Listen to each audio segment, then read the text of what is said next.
Nicole. I'm the executive director at Stone Coop Farm. We're a nonprofit certified organic vegetable farm in Brighton, Michigan. And our mission is to actually figure out how to save small farms and how to save farms across the country.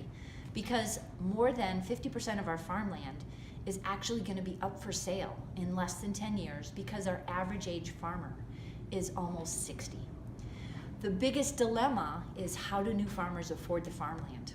For example, our farm is actually zoned residential, and there are 1,000 homes going up around our farm, touching our borders, and developers are trying to approach us to see if we'll sell our farm for homes. But we're losing our farmland, so our mission is to figure out how to save the farm and put it into a conservation easement, and to help other farmers save their farms as well. Stone Coop Farm is also incredibly concerned about the 7th generation concept, that we want this farm to be here 7 generations from now, or 140 years from now.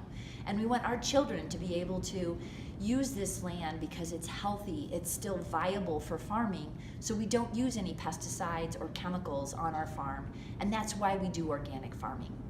So we would love to have you support what we're doing so that you can eat healthy food and our planet can have healthy food for the 7 generations into the future. Hello, my name is Nidia Aguilar and I work here at Stone Coop Farm, and we wanted to talk to you about why we don't use pesticides or chemical fertilizers in our crops and at the farm.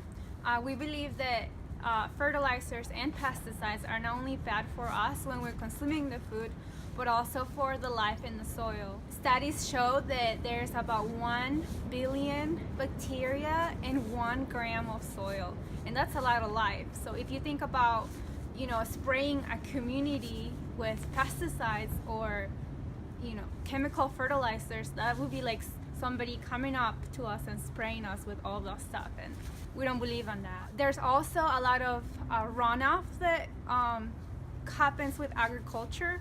So when people spray stuff in their vegetables and their crops, that eventually gets run off to our water streams, and it can end up in the ocean. So it doesn't only affect the life in the crops and around it, but it can have impact like miles and miles down. So we want to be really conscious of that, and that is how we help not to pollute our water and our land.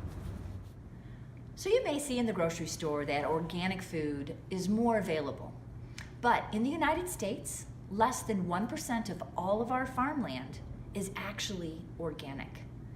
To make that come to home so you can kind of understand what's going on here in Michigan, there are 52,000 farms in Michigan, but only 130 are actually certified organic.